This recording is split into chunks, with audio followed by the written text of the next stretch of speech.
Hey guys, you are listening to Geek World. We are your superhero superhosts, Anime, Mistress of the Dork, and the man who never stops talking, Dave! If you want to get in touch with us, you can reach out to us on Instagram or YouTube. We are at Geek World Radio, so do that. So today, yes. We've got something very special to talk about. This is the thing, Anime, okay? Yeah. We live in a society. We do. A society where the Snyder Cut exists and is out. Yeah. This is something that, it was rumored for 2 years? Yeah, I mean, it was like all these amateur sleuths were like, why are there so many shots in the trailer that was clearly these big moments that were never in the original 2017 or 2018 Joss Whedon movie? Yeah, and granted, in movies that happens. There's usually a scene or two here, that ends up in the trailer that isn't in the movie, but this was these were massive amounts. Things that seemed like, in some cases almost pivotal plot points. Yes. That didn't show up in the movie. And so, there were people that were just like, no, there's got to be a different cut, and the people that knew sort of the situation behind it, knew that Zack Snyder had started the movie, but then due to personal reasons he had to drop out, and then Joss Whedon came in and finished it. Yes, that's what we thought. And to the general public, that was what it was. Yes. It was that Joss Whedon came in to finish it. Yeah. But again, then people see the trailer, they see the stuff, they're like, no, wait. Yep. There is clearly a lot more that Zack Snyder had cut, and there's got to be something more to this. Yeah, and so then the rumors of the Snyder Cut started to come into being. And there wasn't even a rumor for very long because Snyder went ahead and addressed these rumors at a certain point and let people know, I have a completely different movie. And of course, Warner Brothers saw an opportunity, and I think they forked over I could be wrong, but I swear it was $70 million. It was a ton of money to finish this. Mm-hmm. And at first you're like, how could it be that different? And then you're like, well, it's 4 hours, so obviously it's a lot different. But man, we just finished it, and honestly, we were gonna give it a day, but we need to talk about this now. Yeah. No, we might do more after that. After we've had a little bit of time to sit on it. But I think talking about it right now, as we've just come out of it, and I think there's so much that I think we want to talk about. Well, there's always to address, because this is the thing, we like superhero movies, obviously. We like DC superhero movies, and we even like quite a few Zack Snyder movies, including DC movies. And so I think we were both, like most of the world, very disappointed in the Justice League movie that came out with Joss Whedon's name on it. And I think that when we heard about the Snyder Cut and when it was about to come out, we were excited like everybody, but you kind of hold this excitement back because you're like, first off, I love Zack, but BVS was not good. Nope. And also how different could it be? You know what I mean? And also even though he's pretty much canceled at the moment, Joss Whedon has created some amazing things. So we're like, Joss is awesome. How much could he have messed it up, really? And we just got done watching it, and we're like, oh boy. Yeah.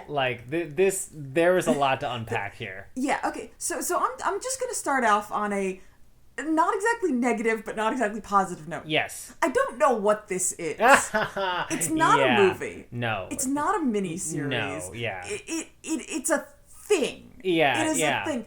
For the nerd public like us, people are probably going to marathon it. You're gonna watch those 4 hours. Maybe take a pause here or there to get yourself another snack. Yeah. Or whatever. But the general public that isn't as nerdy, probably best to watch it in its little 6-7 parts. Yeah, in the 6 parts. Yeah. So when we first heard about this, we thought they were going to split it up, and that's a great idea because it's 4 hours. They didn't do it. It's a 4-hour movie, but luckily there are chapter breaks with cards. Mm-hmm. And we even did that. Frankly, we watched the first two chapters, and we took an hour break to go do something else and came back. And I think that's the way to do it. Yeah. Because 4 hours of movie is just far too much for anybody. Yeah. That being said, that 4 hours is full of interesting stuff. Yeah. It's full of interesting and exciting stuff. It's full of things that actually make the movie make sense in a way that the theatrical version, Joss's version, didn't. Yeah. There are story elements that were necessary for this, and very much for the characters. Yes. I have to say, one thing is that, like, Cyborg and Flash, you really got a good sense of their backstory in this. And Cyborg particularly. Yeah. Like, I think Joss destroyed the character in his version. It is Cyborg's movie. If you really look at all the heroes, like he is the one journey. That is he has the clear character arc. Yeah, and I think, like, it's a great story, and there's so much, like, pathos to it, and there's just so much emotion to it. Yeah. And I think Ray Fisher is great. He's fantastic, and I think the theatrical version really missed out on the beauty of that story and the intensity of that story. 100%. I mean, the theatrical version, he was just kind of there in the side, and he kind of just spit out a few lines of exposition, but he hardly did anything. Yeah. And, like, in the fact that, like, it was so, like, butchered, like, his stuff was so butchered by Joss, and, like, I can see why, amongst many other things, like, Ray Fisher was not a fan of the version that came out. Yeah. Now, that being said, you couldn't have had all of that stuff in a normal length movie. Yes. This is where we sort of run into problems because I am honestly happy with so much of the stuff that was in this, but it makes it so that, like I said before, what is this? It's not a movie. It's not even really a mini series, because that's the thing. When you break it up, if you break it up into those chapters, the first chapter you're like, well, that was a lot of slow moving backstory. Yep. The second chapter you're like, okay, that was cool, but, like, it's its own thing. They don't feel disjointed per se. Yeah. But there's just a lot of stuff. Yeah, I'm so much stuff. I 100% agree. I mean, it is the closest thing to a miniseries, but it's not a miniseries. I think, like, when you were posing this question to me before, I really think, honestly, what we're seeing is a guy who is, Zack Snyder is in love with these characters. He's in love with the superhero stuff. And frankly, Warner Brothers just let him do what he wanted to do. Yeah. And he just did way more than anyone who is sane would have done. I mean, the fact is, you're right. At the end of the day, like, you can't be putting out 4-hour movies, dude. Yeah. Especially 4-hour, like, CGI extravaganzas. Yeah. But at the same time, like, I have to, like, really give it up to, like, Warner Brothers and HBO Max. Like, we have been conditioned now to, like, be able to binge, like, high-quality TV shows. And, like, somehow this works because we have this at-home format of HBO. At least for me, it works. Because, like, I gotta be honest, like, my viewpoint of Justice League, and frankly of Zack Snyder over the last few years, has been altered from this experience. Yeah, well, in the Joss Whedon version, it didn't feel like these characters should be together. Yeah. Like you couldn't really understand why any of them made the final decision to join up, really. Yeah. Except for Batman and Wonder Woman, because they had already been working together. Yeah. But for everyone else, well, except for, Barry Allen, it's like, okay, well, it was all boiled down to a joke in the Whedon version. Yeah. But there's more to it in this version, where you're like, okay, he has even more of a reason to, and Cyborg has a really good reason to, and, like, you see how Cyborg's just nature is to be a hero, and like, just all of them coming together and well, but this is the thing, like, when Joss took it over, clearly, when you look now at his piece, what he did was he wanted to, like, marvel it up. He wanted everyone to be really quippy. He wanted, like, there to be a lot of, like back and forth with people that was, like antagonistic. And you watch Zack Snyder's version, and they all pretty much get along. Yeah. And, like, Aquaman's there to be like, this isn't a good idea here and there, but, Batman's a little bossy pants, but that's, like, that is DC. Yep. I mean, Zack Snyder understands this universe. It is not Marvel. Yeah. It is not the same thing. And that's what was crazy to me, is watching. I'm like, oh my God, this feels like the most DC thing ever. This feels correct. And it also feels like everything that, Zack has laid down in the groundwork. And I think the other thing that you and I really felt, and you've already mentioned this, is the fact that, like, damn, like, Joss did Cyborg wrong. He did Flash wrong, and he did Wonder Woman wrong. Oh, yeah. I mean, what he did to Wonder Woman, like, is bad. It is really bad. Yeah. Like she comes off so badass, so awesome in the Snyder Cut. Zack, yeah. But in the Whedon version, she was just just there. She was there, and she was also used as like kind of like a place to like to ogle in sexual jokes thrown at. That was the other thing I realized is like the stuff that made me feel uncomfortable in the Justice League Joss Whedon version was stuff Joss added. Yeah, it was the stuff with like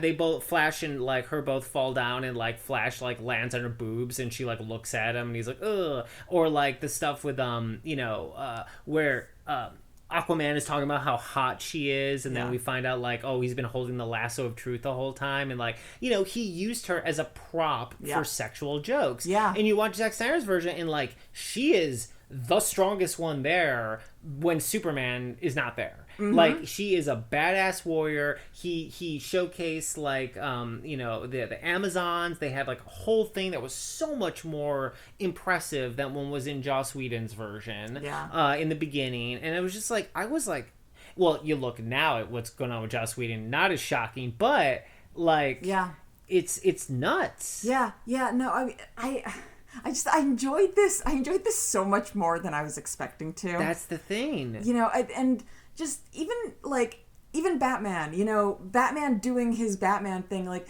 it's funny because a friend was complaining about Batman using guns. It's like, I've gone through this with people before, how depending on, first off, what era of Batman you're looking at, but it wasn't like Batman brought guns to the party. Yeah. Batman was just using the weapons that were around, and like, this is just a much more violent cut. Also, he fought nothing but parademons the entire time, so why wouldn't he be using guns? And also, like, Batman uses technology. Yep. He is a guy. Yeah. I mean, they even made the joke of like, what's your superpower? I'm rich. By the way, I also want to mention, Joss Whedon, Comedy Master, right over here. All of the jokes that truly landed in the Justice League movie were from the Snyder Cut. Yes. Like the what's your superpower? I'm rich. The best joke, which is the one when they're all fighting Superman and the Flash is running behind him and Superman's eyes turn and look at the Flash like in normal speed. In normal speed, and the Flash freaks out. That was from Snyder. I was just like watching this, and I was like, okay, aside from the fact that it's 4 hours and that's insane, I was like, how am I this entertained for this period of time? Like I gotta be honest, like I was pretty much not bored at all during this 4 hour period, which is completely ridiculous. Yeah, well, like I kept on realizing that all the quippiness that Joss had added, it didn't fit. It wasn't warranted. It didn't like the characters a lot of them didn't know each other well enough to quip at each other like that. It didn't feel like it made sense, and like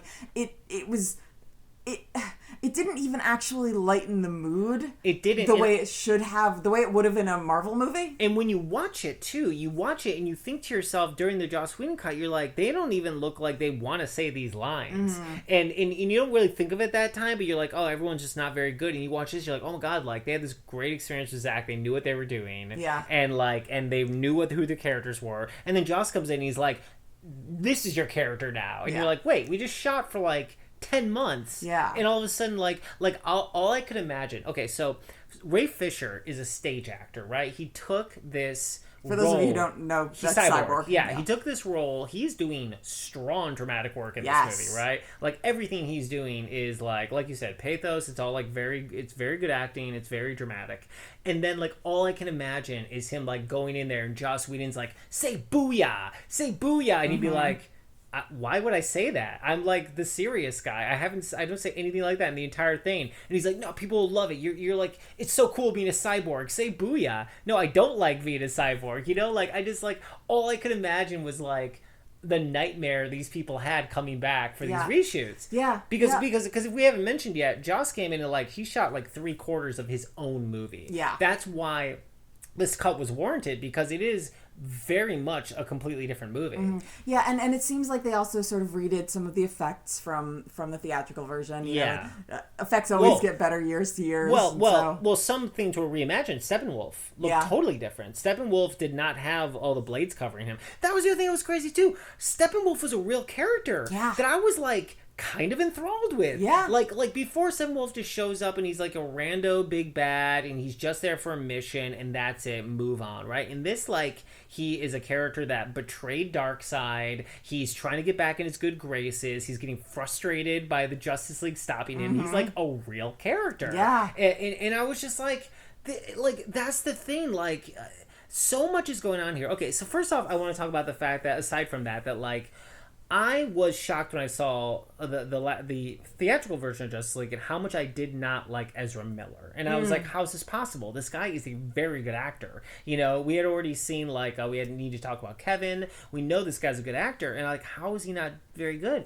And, like, and a big part of it was just the cuts. Like, his open scene in this where he's like where like Iris West is in it too. Christy Clemens playing Iris West. That open scene was awesome. Yeah. It was really awesome, and it really made you endeared to him instantaneously. Absolutely. Was not in the theatrical version at all. Yeah. And I just realized, like, man, like, I would have loved these characters. Like, after... So, when they announced the Flash movie before Justice League came out, I was excited. When I watched Justice League, I wasn't excited. I was like, I don't think Ezra Miller is very good in this role. And also, you know, Grant Gustin also being Flash, too. There was that thing. But now I watch this, I'm like, of course they're going to make a Flash movie. He's great. Yeah. He's really good.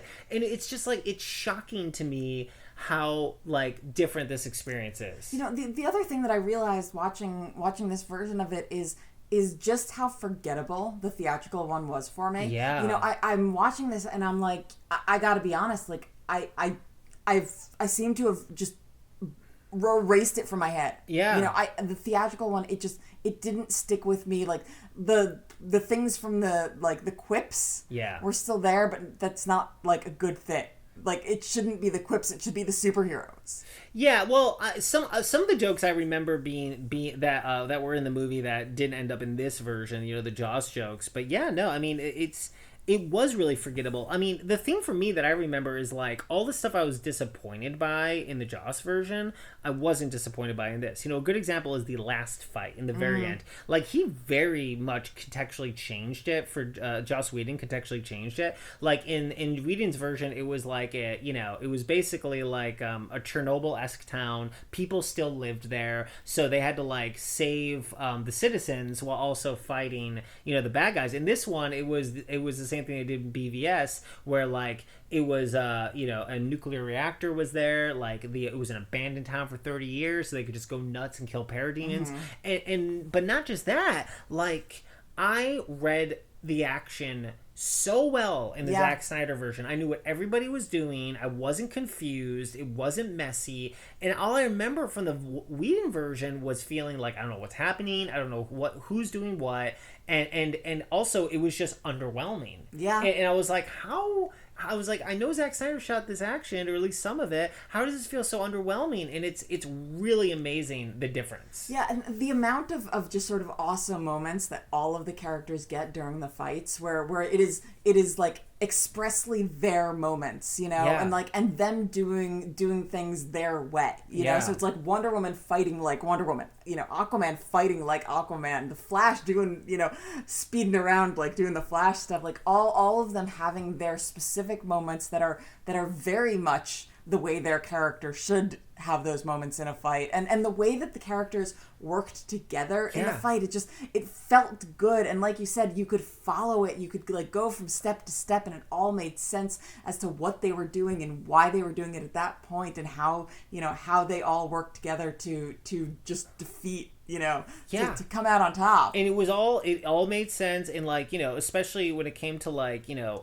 Cyborg and Flash and Wonder Woman, they all had also, like, their own, like, story development things going on during the fight, and that all kept it really interesting. And, like, you know, especially Cyborg and Flash, like, it was really, like, stupendous what was going on at the end. And I was just, like, frankly, like, super shocked, like flabbergasted, frankly, by watching this, about how different it was, and how different Zack's whole, like, what his vision was compared to what Joss Whedon did to the cut, and even down to little minor things that don't matter, like putting Superman in the black suit, which, like, is, like, for a nerd like me who, like, was there when Superman died as a kid and bought all the issues leading up and after, and him coming back in the black suit, like, that's the price of admission.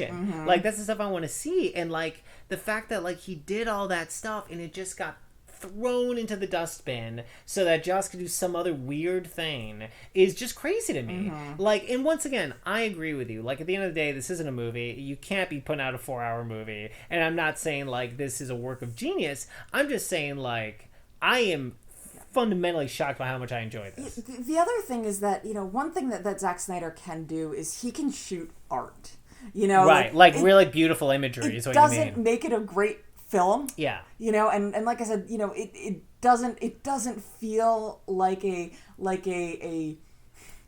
progression of a movie should exactly. Yeah. It's not a tight right. But there were so many times where I would just where they would have these gorgeous moments where it's just like I'm watching moving art on the screen, and it is beautiful, and I am just in awe. And some of those were action scenes, and some of those were more still moments. But there's about 10 shots of Batman with someone looking at Batman from above with his cape float, waving in slow motion. Yeah, he'll take any chance he can get to that stuff, and he's awesome. That one part with the Amazons were stopping the wall, and they were flexing to stop the wall. I was like, this is so dope and so cool. And I felt empowered. I felt like everyone was empowered in the cut, and I felt like everyone was cool, and I was just having such a great time watching it. It's so funny. I've been so disappointed by BVS, and so disappointed by Justice League, and I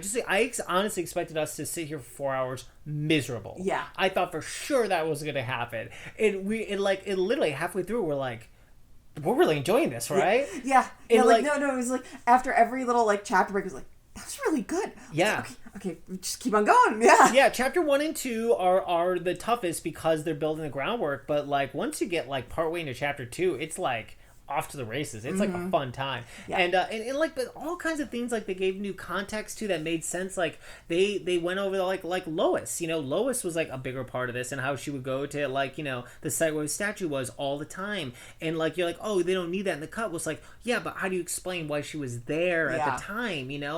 All these things they gave context to that just made the story make more sense. Yeah. It was really interesting. Yeah, and now, all this being said, once again, if Zack Snyder had tried to make this into a movie, I don't know what he would have chosen to cut out if his version were going to be the theatrical version. It still probably would have ended up being a 3-hour movie at least. That's the thing, and I don't know if they would have split it into 2 movies, and I have no idea how they would have done it. That's the thing. But also, they did add some stuff. They did, but not that much. They added some really interesting stuff that we won't spoil, but that builds out the world, the DC universe more. They did some really interesting things and exciting things. Well, you don't think people have already seen it by now? I don't know. Just in case, I guess. But I will say, I just want to state that I was so shocked how much more interesting and cool the Wonder Woman intro was in this one. The fact is, the way Joss did it, she bursts in, she stops some random criminals. It's really fast. It's okay. And then, in the way that Zack did it, we have a context. We know what they're doing. We know what the threat is. There's also much more action she does that's way more interesting. Makes her look way more heroic and way more cool. And I'm what are they doing? Yeah. Why did you butcher this? And I gotta wonder, do you not like Wonder Woman? Yeah. Didn't you want to make a Wonder Woman movie a long time ago? Is this so many of the decisions? It boggles my mind. I'm why are you mangling these certain characters? Honestly, the only character that didn't change that much in this cut was Batman. Yeah. Batman's stuff was pretty much the same, and they added a little bit. But everyone else, and Superman too. But even that, we don't have the bad, get rid of the mustache CGI. Yeah, thank goodness. Which is really great. Did you want to talk at all about Joker showing up or anything like that? People know about that. I think we're going to sort of. This is the end of our first impressions. Yeah. But we're gonna now go on to in a. Want to get more specific about things? We'll get more specific about things. So, we'll talk about some of the things that were different. And so if you want to be spoiled, we'll definitely talk spoilers. Yeah. So if you don't want to hear about that, you should pause now. Yeah. And then watch it and get back because it's awesome. Well, first off, before we do that, then is there anything else you want to say that's surface? No, again, I just enjoyed it Just so really much enjoyed more. it, right? Yeah, like, and again, this is first impression. We haven't had any time to sit on it. We literally Yeah. just finished Yeah, it. and so this might just be a fever dream. We might hate it in the morning, but yeah, so far so good. Yeah. Okay, so spoiler alert, you got it now. Don't complain. So they got Jared Leto back to be in the end. I got to talk about this. That was kind of great, honestly. Like, listen, we actually both didn't mind him as the Joker in Suicide Squad. A lot of people did not like him, and I really liked that he was there, and I thought that scene was pretty dope. Yeah, it's one of those things where it's like you wonder if it's just a dream or is this part of the multiverse? Like they brought up the multiverse in this sort of fever dream. Yeah. Like, well, I mean, it connects with the dark future from BVS, right? It's the same stuff, and it's also Batman with a dream, and also Barry was there with the way he looked during that sort of vision that Batman had in BVS. So we're assuming that this is like one of those like dark futures where Superman turns evil and kills everybody. yeah, now it's made pretty clear whatever happens, don't let Lois die. Yeah, exactly. She's the key. What are you gonna do? And it was funny because I remember they couldn't get Ezra Miller back for the reshoots because he was doing. No, they could get him back. Never mind. This is really funny. So Gal Gadot could not come back because she was busy or whatever. But Ezra Miller was shooting Fantastic Beasts like 3, and so they did do some extra stuff. But he shot it. The Fantastic Beasts people shot it for the Snyder Cut. Oh, that's so so funny. they did add some stuff, but he wasn't in that last scene. It didn't look like it. At least it looked like his CGI face. Yeah. But yeah, I mean that scene with Batman and Joker was really cool in the future. And the big thing was Zack was like he thought it was a real shame they hadn't really had a scene together. It's also interesting because that's like that version of the Joker. It felt much more Jokery than the Suicide Squad version. For sure. And he got to be like, and there got to be some like, fan favorite stuff. Like he mocked him about, killing Robin. Killing Robin, yeah. Yeah, and he, and there was like a whole thing. And, listen, this Jared Leto's version of the Joker is a bit of a edgelord. He does say things that like are pretty out there even for the Joker, but I just enjoyed having him there. I thought he was really cool. I liked his look too, which is just Jared Leto with long hair and stuff, but I thought it was cool. Can I just say that we live in a society thing that they put in the trailer, not in the cut. Nope. That was clearly marketing genius 101. Yeah, that was pretty spectacular. Well, did you hear about when all that happened? Did you see the article about how that there was a there was like a what are those things called where people a petition so that they would add We Live in a Society to Joker to the actual Joaquin Phoenix movies so that but anyway, so long story short, they were very aware of that, and it was really funny. It was a great job. But yeah, I mean, I thought that was really impressive. Did Joe, because now we're in Spoilerland, I can't remember if Joe Morton died in the, I think he did, but wasn't it like, did he just like die in the apartment? I swear that he died in the apartment when the Parademon showed up in the beginning of Joss Whedon's movie and was not in anything else, which is crazy because he had so much screen time in this movie. Well, and it was such important screen time. Yeah, because they never went to that lab in the movie. They just cut that out. God, so much. Yeah. We're gonna have to do a little research. We'll come back real quick and do a little research just in case. But like, also, man, like I could have used. I can't imagine being like Kiersey Clemons and getting like cast as Iris West and like not being in the movie. Yeah, it's crazy. And she didn't do much in it, but I love seeing her there. I just like, I don't know. I gotta be honest. Like, I am really happy that Warner Brothers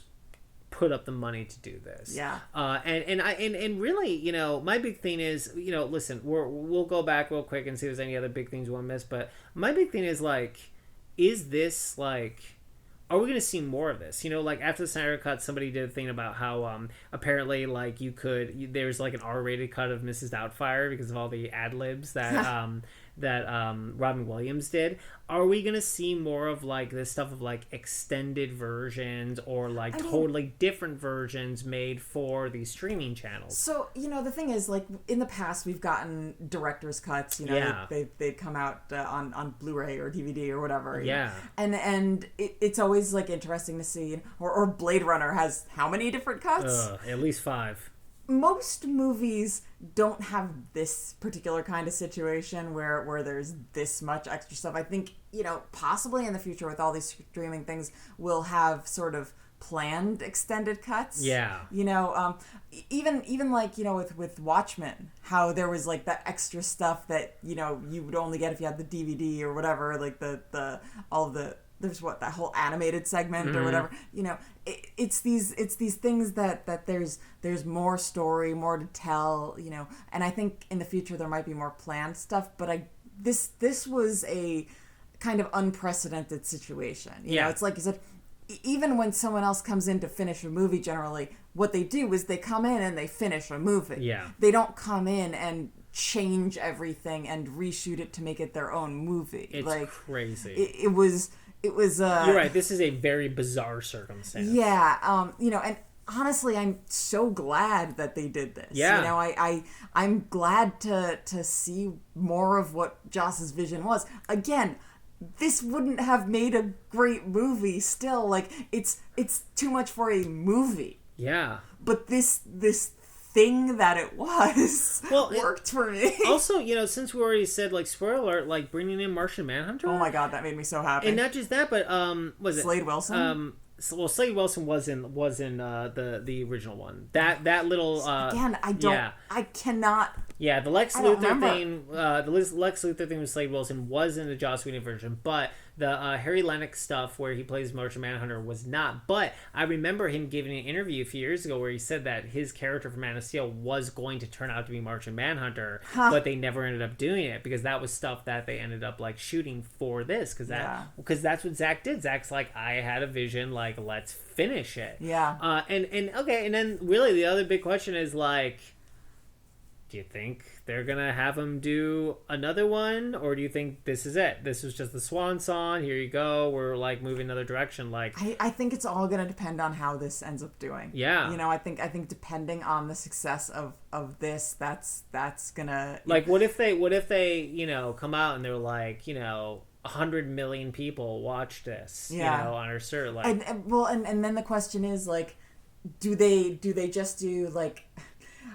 Do they do a series? Do they do what do they do? Yeah, exactly. Like, how is it like, you can't contain the Zack man. Yeah. You know what I mean? Like, do you go, are they going to let him do a 4-hour movie? I mean, also, if they do let him do it again, like, okay, is the plan to let him do whatever he wants and have like a theatrical cut and then an HBO Max cut that's twice as long? Yeah. Because, like, once again, as awesome as this was, you can't put a 4-hour movie in a theater, dude. This is that people aren't going to watch that. And we are in a weird quarantine time. Like, the only reason this happened is because of this quarantine. Yeah. Like, they would have never done this if everything was normal. They would have just like, we're moving on. Yeah. And so, like, it's just really interesting. But I will say, like, I don't know. It felt right. And maybe it's just because I got conditioned from, like, Man of Steel and BVS to the Snyder stuff.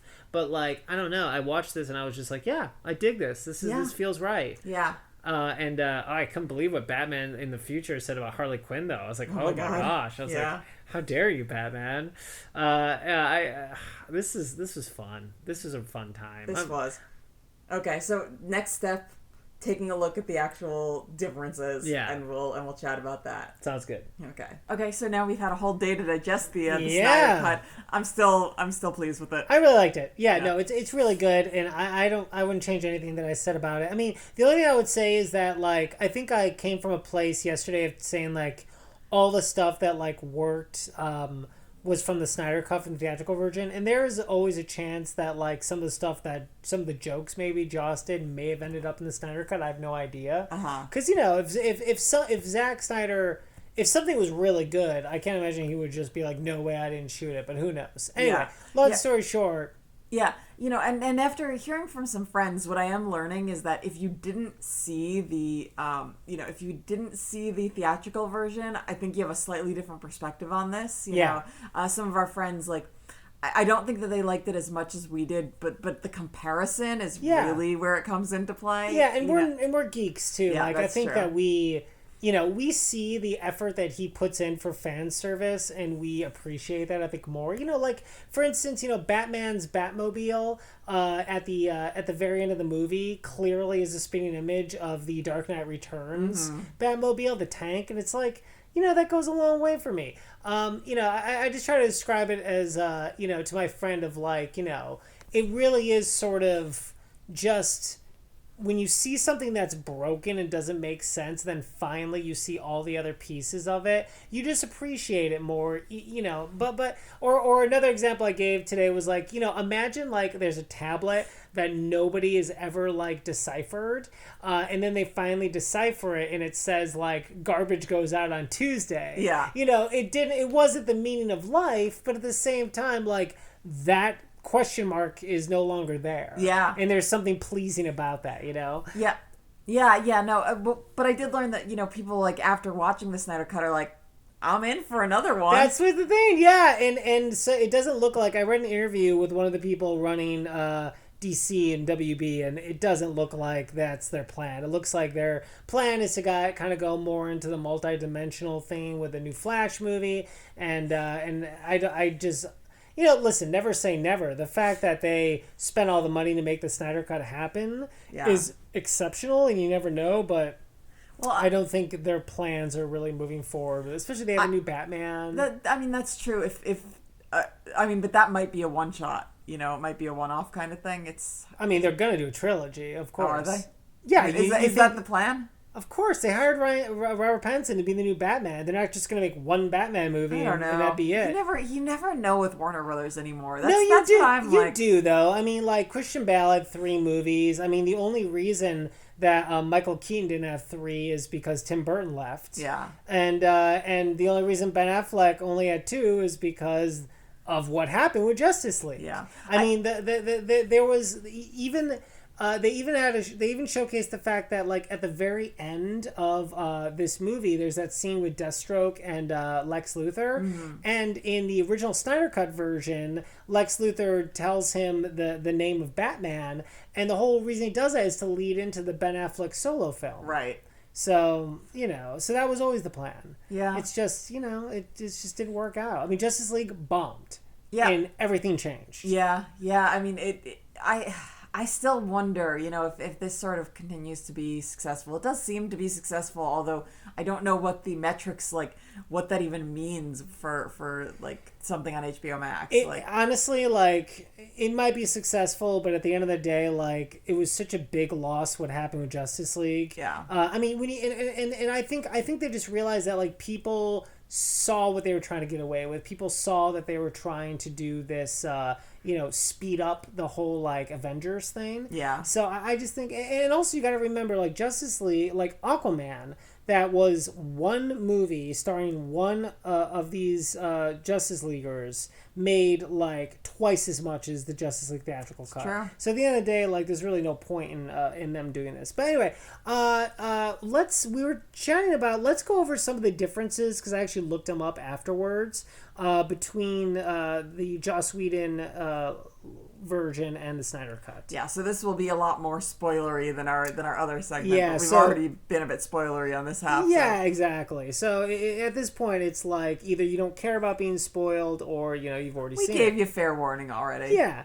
Well, first off, the screen ratio is 4:3 now. Yeah. So, which I'm sure you guys noticed. Which would have made sense if any of us could watch it in IMAX. Yeah. But alas, it's fine. The biggest difference is Joss added a lot of jokes that weren't there. At the expense of a lot of storytelling. Yeah, and especially a lot of jokes with Cavill when he had the mustache, and so that's why, like, you get a lot of weird stuff, like him, asking Batman, "Do you bleed?" and his, like, face looks all weird because he's got a mustache they had to remove. Yeah. And it was all unnecessary. I don't remember one joke Superman had in the Whedon version that I was like, oh wow. Oh, also, like, what is it, like, Superman is not jokey. No. Like, the character is not quipster. Yeah, no. That was the crazy thing. Like, clearly they brought Joss Whedon in and they're like, make this as funny as possible while reusing all the action. Yeah. And that was like his job, and he just kind of went, further than that.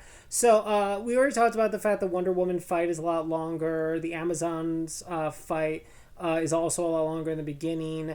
Just a lot of the fights are longer in general.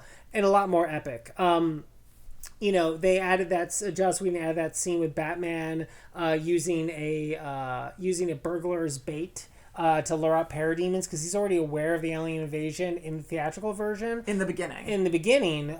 Before anything, he just already knows. Whereby in the Snyder Cut, because he's Batman. Because I'm Batman. Exactly. Where in the Snyder Cut, it's because Superman's scream turns on the mother boxes and are basically like, let Steppenwolf know Earth is ready to invade, bro.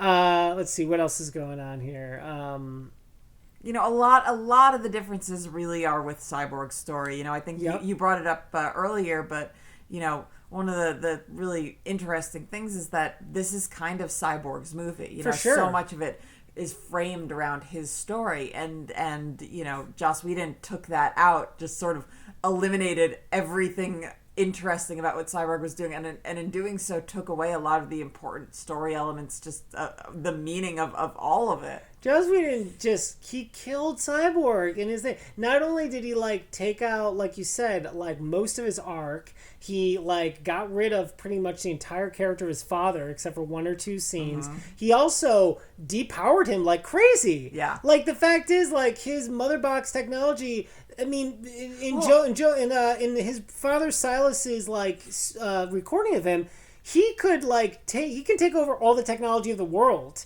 and crumble countries and change the monetary systems with his power. That is so much stronger than flying around and shooting lasers. Yeah, well, and even going back, into his backstory, when you find out that he's a genius and a hacker, and in addition to being an athlete, and he's kind of amazing, and Joss took that out and is just like, no, you go shooty bang bang now. Yeah, exactly. And also he's completely the integral person when it comes to actually keeping the mother box from destroying the planet by separating them. Also takes that out. Yeah, that was not in the theatrical version. So Cyborg got completely decimated in the Whedon cut. Yeah, it's just really interesting, the way that Cyborg got completely destroyed in the Whedon cut, and the way that Wonder Woman just sort of became sexual fodder. Yep, 100%.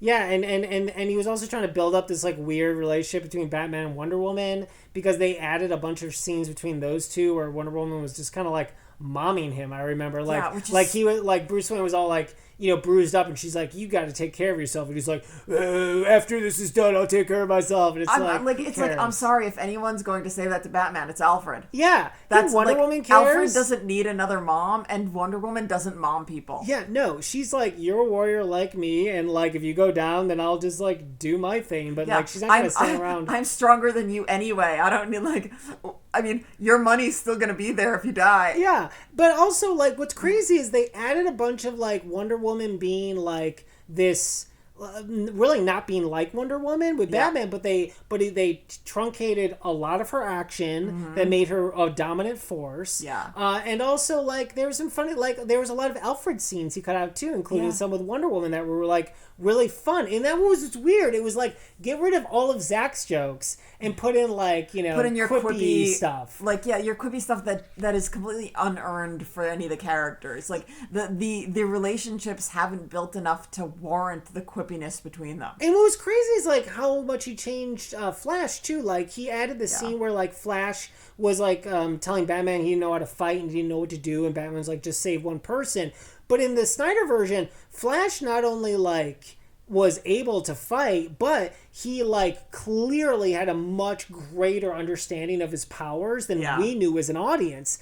Because Barry is very smart, and clearly Barry had figured out his powers early on. He didn't just get them. Yeah, no, he was well aware of his capabilities, which led to a really amazing scene at the end that was also never in the theatrical version, that was in the Snyder Cut. Yeah, well, the thing is, it's Barry, he doesn't really fight per se. A lot of it is him avoiding you know, avoiding contact and just being faster and running the energy out of his enemies. Yeah. You know? And they use that so well. Snyder used that so well, and Joss had just like no understanding of how to do it. No, he was just there to make like little jokes and smile a lot. Also, another huge difference is just Darkseid. Darkseid not only is not in the Justice League theatrical version, he's not even mentioned in it. They had that flashback fight from Days of Yore in the theatrical version. It's shorter, and also all the like body model stuff of Darkseid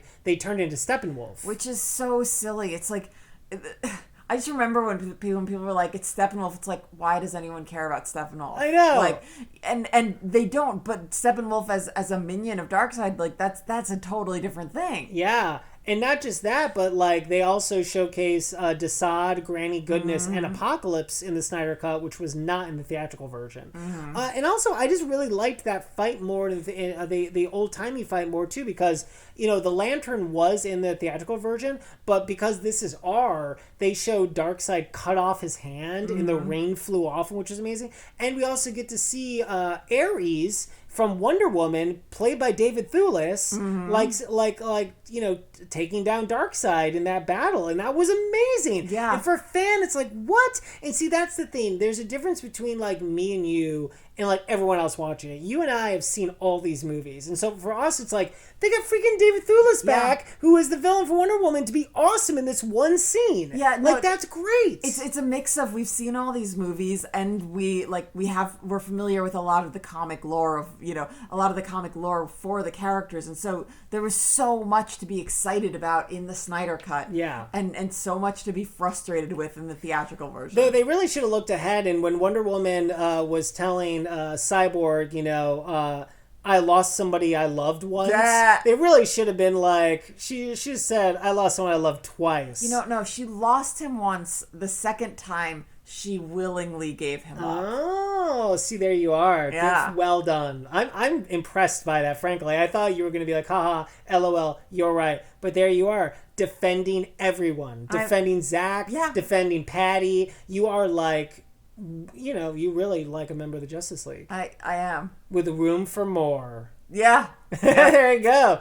There's going to be 7 chairs pretty soon. Well, 8, because Martian Manhunter's... Oh my god, look at you, just killing it at every turn. Yeah. You're right, Martian Manhunter. Me and Martian Manhunter. We already discussed this, but Martian Manhunter was in the Snyder Cut, and he wasn't in the Joss Whedon version. I liked how he looked. They just made me so excited. Me too. I love Martian Manhunter. Like, he's a great character, isn't he? Yeah. He's always just a good character to have in there. He's just very like, I don't know, there's something really wonderful about him. Yeah. John Johns. Let's see, what else is there? Like I said, more Alfred scenes.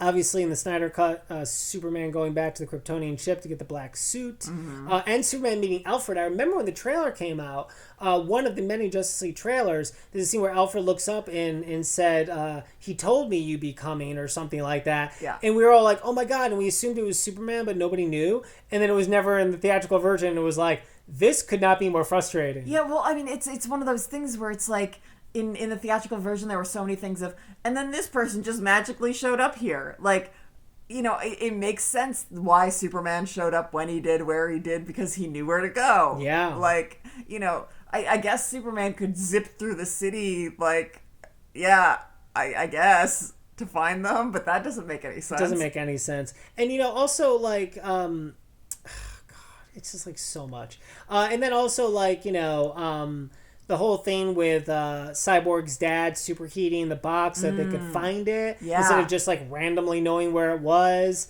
You know, I mean, all of Joe Morton's stuff was cut out. Not only that, but like also his partner in Star Labs, Ryan Choi, is the second Atom in the comic book. So they even removed like a DC hero character, or at least like another got to add another chair to that Justice League. Exactly. So if like, you add it, if you're keeping me in, then 9 now. Yeah. So it's going up quick. Yeah. And you know, also, you know, just like we're finding a pattern here too. He reshot. So in the Snyder Cut, there's a scene with Martha and Lois, and it's like really heartfelt and sweet, and it's about Martha being worried for Lois because she basically kind of low-key quit her job from the planet. Although it does turn out that that's not Martha.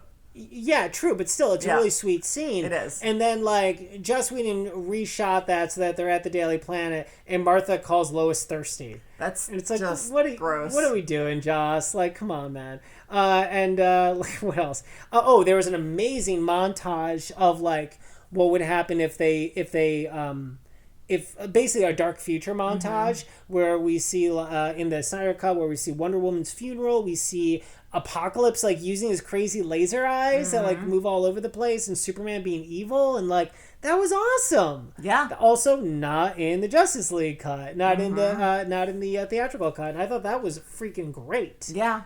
And also like everything had to do with the fight at the end was different. From like Superman showing up, like the scene where Superman shows up in the Snyder Cut is so much more rad. When he shows up, like right as Steppenwolf is about to axe when he's about to axe Cyborg, and Superman deflects it and goes not impressed. Oh my god, that was so good. And then freezes his axe with his freeze breath. So good. It was like, what is he doing? What is amazing? It was such an epic moment, and it played so well. And once again, it's just the artistry of how Snyder shoots things. Yeah. The beauty of the shots and the like understanding of the comicness of it, and the characters, and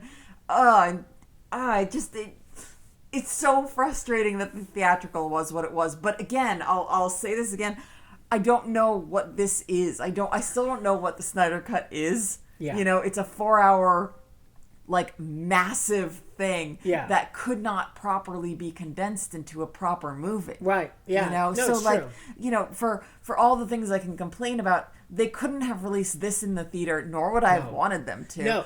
Nor would breaking it up into 2 movies have been particularly effective. Well, I was explaining that to a friend today who's not interested in watching it and hasn't liked anything Zack Snyder's done in a long time. But I was like, listen, dude. I was like, I really like it. However, if we sat for 4 hours and watched this in a theater, I would have like literally never gone to a Zack Snyder movie ever again on principle. And this is from people who sat through a Marvel marathon. Yeah, exactly. And because that's the thing, this was perfect for HBO Max. This was perfect for taking something at your own time.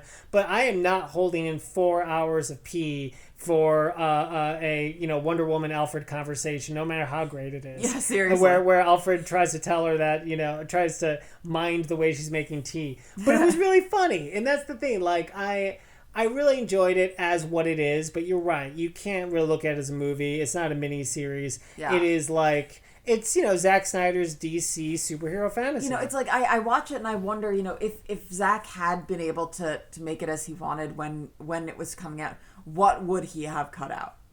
Yeah, I think it would have been 3 movies. I think he would have cut out a lot of stuff that would have gone into like a second chapter like that he added more stuff in later, because honestly there's just too much. Yep.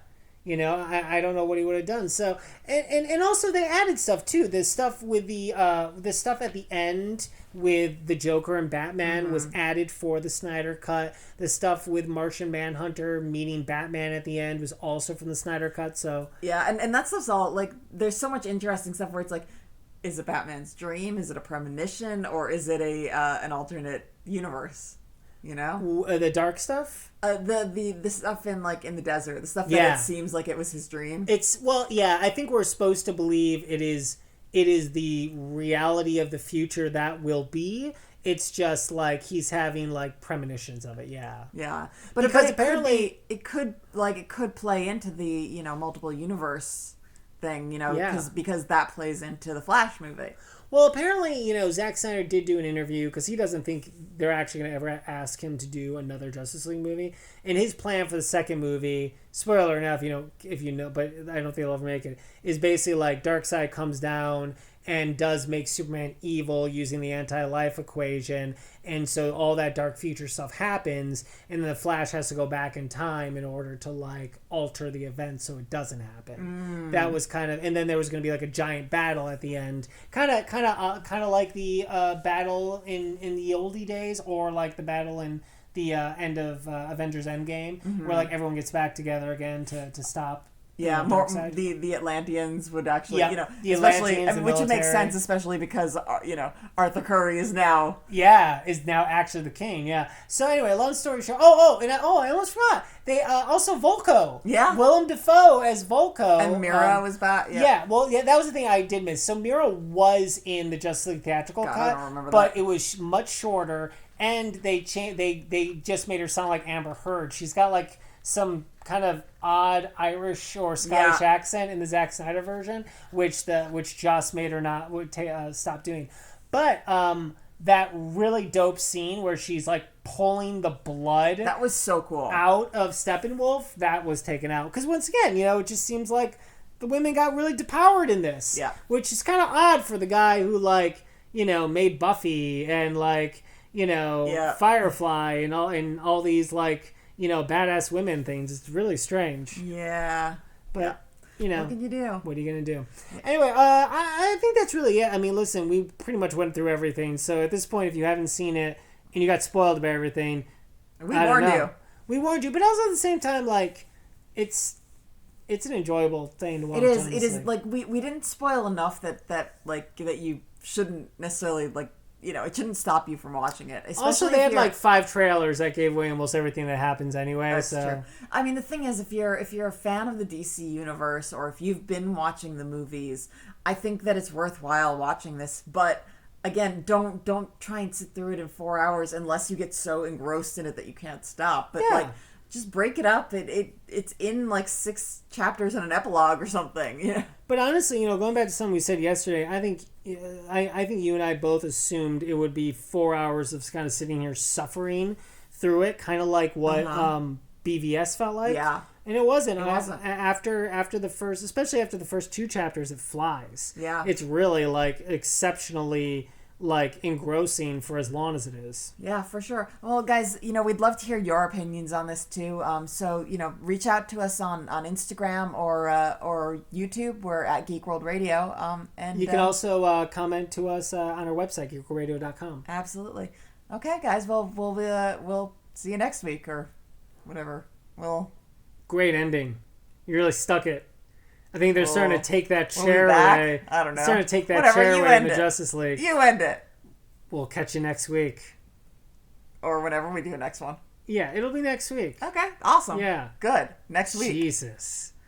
Whatever. What are you doing? I don't know. You're tired. off the Justice League. You were on it. Okay. You were so good. Back to 8 chairs. And now, it's done. I don't- Yeah. Yeah. You were giving back your time. I'm giving back my chair. Yeah. It's bad news. Bad All news. right. Anyways. Yeah. Okay. Bye. Bye.